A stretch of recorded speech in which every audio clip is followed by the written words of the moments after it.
Okay. So a couple days ago, well, no, hold on. I think I bought it last night. I did buy it last night. So it's been out for like like a week already.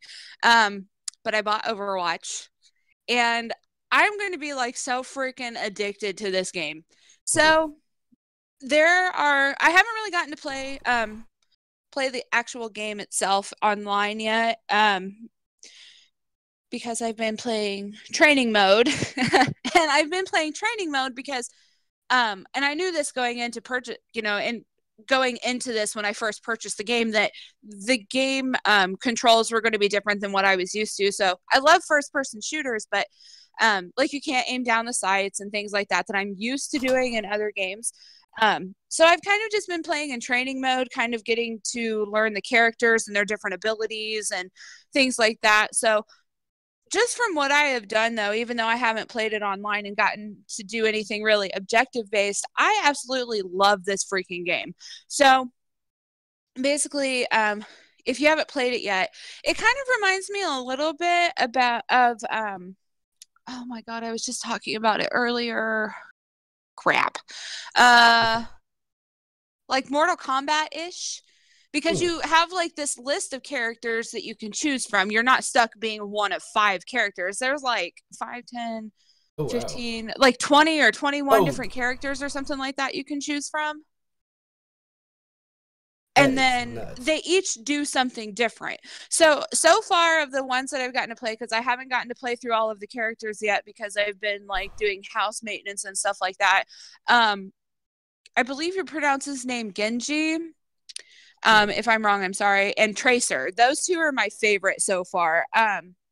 Genji is the one that throws are they called ninja stars? Shurikens? Yeah, Americans call them ninja stars, but they're shurikens. What are they called? Americans call it ninja stars. In Japan, it's shurikens. Shurikens. Okay. At least I think that's what they are. They're the tri-blade ones, the 3. Kind of like what they had in, what was that old movie? Never mind, sorry. Continue. No, it's fine. But yeah, anyway, he throws that and he has like this giant sword that comes out when you use a special ability. And then Tracer, I really like her whole teleport thing. So that one's good. I'm really excited to see how the other characters come out. I kind of played as the Widowmaker for a little while. So that was interesting. She's like the only character that I've played so far that you can actually aim down the sights with her guns. Wow. So that's weird. Not saying that it's bad, it's just different. And it actually has like sorry, continue. Huh? I was just gonna say it kind of is like the old school feel of not being able to sight down the sights. Yeah, you can't aim down the sights. It's all shooting from the hip, except for like the certain ones that have guns that support sight aim. But most of that is due to usually the left trigger has like an ability that they're using. So that's how come it's reserved for an ability instead of aiming. So I don't know. I'm still playing around with the different things, and I have the Elite controller. So I don't know if maybe I'll have to look into this, but I don't know if the triggers on the back of the Elite controller can maybe pick up like aiming. I'll have to look on the options to see if that's possible. But overall, so far, I really like it. Great music. I really, really like the orchestral music in it. At least that's how it sounds to me.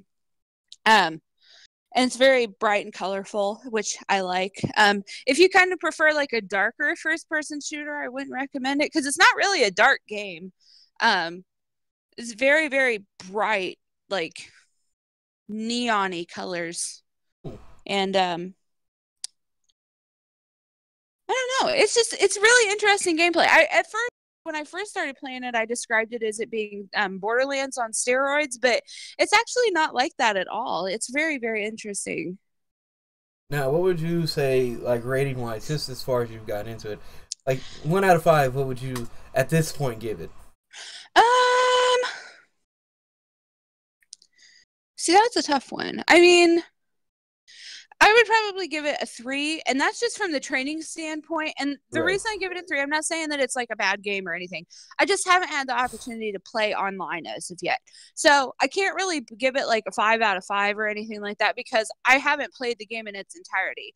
But from the maneuvers and stuff, I mean, the sensitivity is a little interesting to get used to. I had some problems with that at first, because it is very like difficult at first to adjust your sensitivity to what you're used to, I guess. Um, because it doesn't really jump around. It's just very smooth, but it can either be very fast with a minimal adjustment or very slow, or that's just what I experienced with my console. Little bowl on crack. Yeah. So, but also, I don't know if there's a difference. I have the downloaded version. I purchased it from the Xbox One store. If you have a physical copy, I don't know if maybe the actual disc kind of helps with that, given that it's not fully digital. So I can't say whether or not that helps at all either or not. But I like the variation of characters. I think that makes it really a lot more versatile, which if you listen to our podcast, I think it's 2 weeks ago, my mind is just a big jumble and I'm sick and all this other stuff. But whenever it was that we talked about Borderlands 3, we were discussing the possibility of there being like 10, 15, 20 characters to choose from in playing. And Overwatch has that. And each of them do their own different thing, but they have them set in classes. So you have like, you know, your ones that have a primary focus on health and ones that have a primary focus on shielding and other ones that have a primary focus on combat.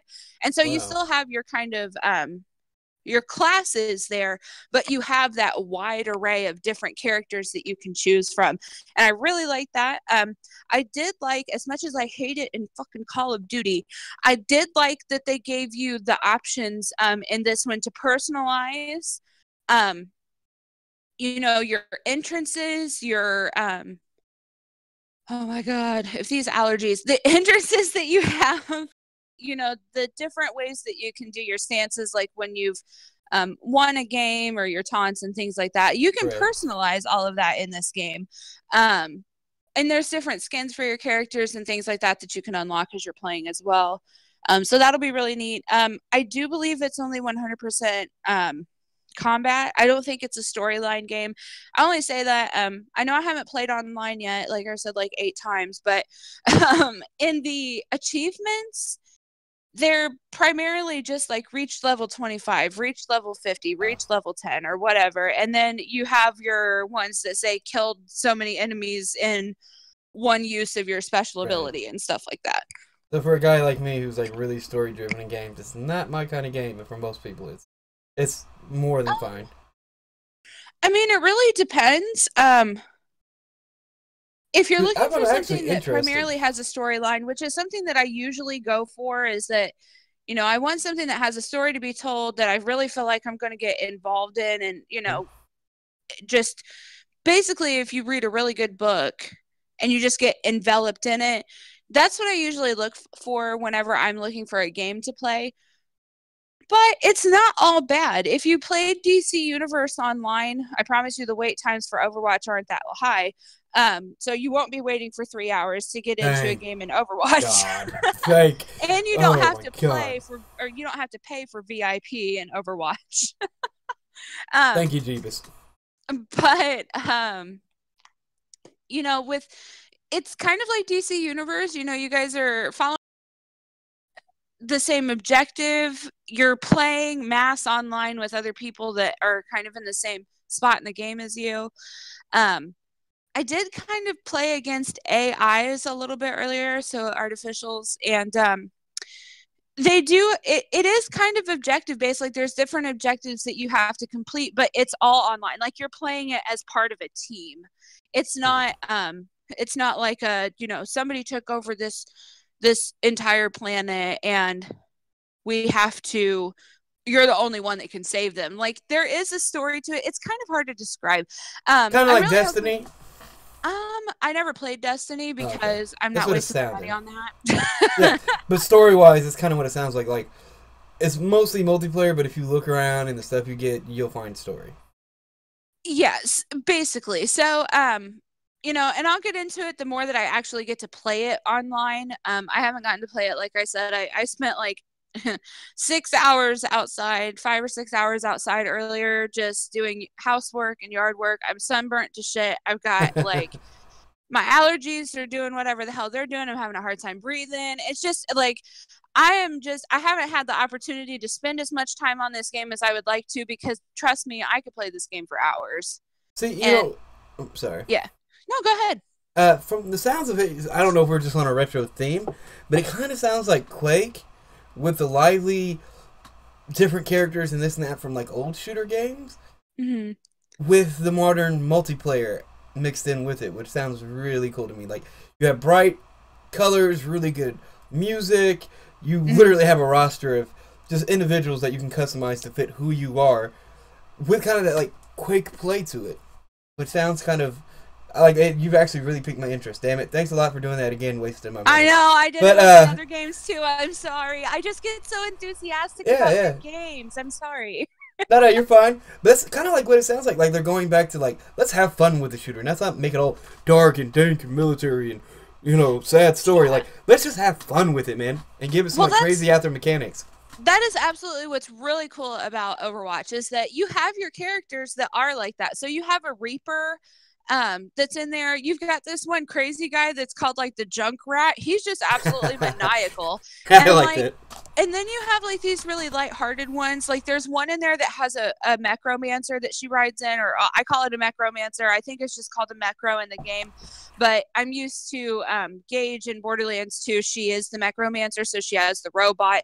But same concept, you know. It's a female that has a robot that she uses as her combat weapon. So you have the kind of lighter end of the spectrum, where you have like enthusiastic, you know, ready to go men and women that are ready to fight, and then you have like your full spectrum, and then down at the end there's like the Reaper, and then Genji, and then Widowmaker and stuff like that are more like the villainous kind of characters that you can play, even though they're the, you know, the antagonist. They're not the bad guy. The antagonist. Yeah.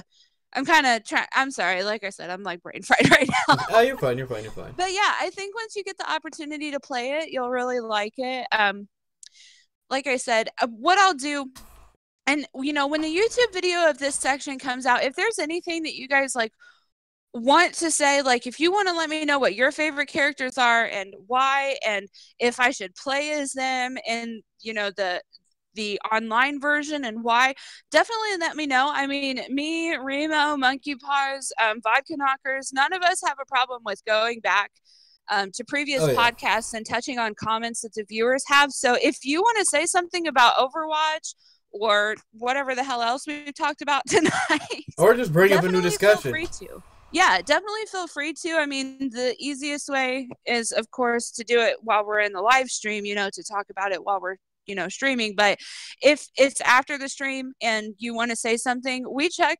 I check the YouTube video comments regularly. I think they go directly to. Don't they go directly to your phone? Yeah. Yeah. As soon as somebody hits me up, I know what's up.